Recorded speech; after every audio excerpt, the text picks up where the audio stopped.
Total na 1.6 milyones pesos na kantidad ning shabu ang na-recover sa sarong tulak subot ning illegal na droga sa ikinasar na bypass operation kang otoridad sa Purok 1 Barangay Kamambugan Dait, Camarines Norte. Alas 11:50 ning banggi kang nakalis na Huwebes, Mayo 9.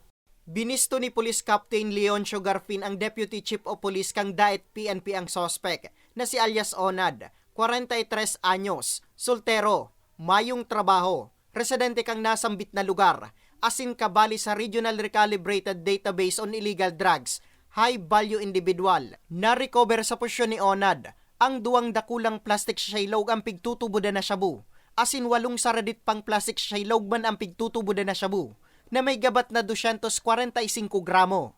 Ito po si alias Onad ay hindi po ito bibinta sa mga street level pusher.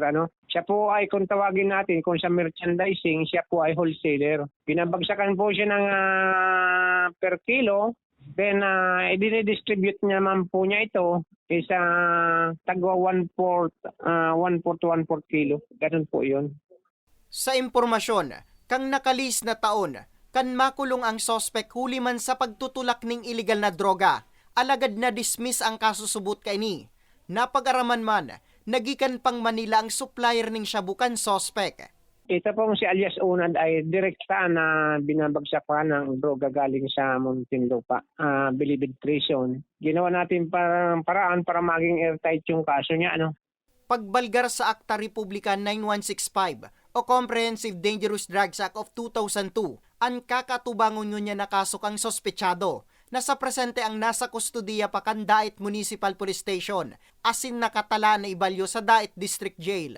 Malaking impact sa publiko na marami tayong buhay na nasave. Considering na mga 1/4 kilo kung na-dispose ito sa kalye, ay maraming buhay ang masisira, especially yung mga kabataan natin.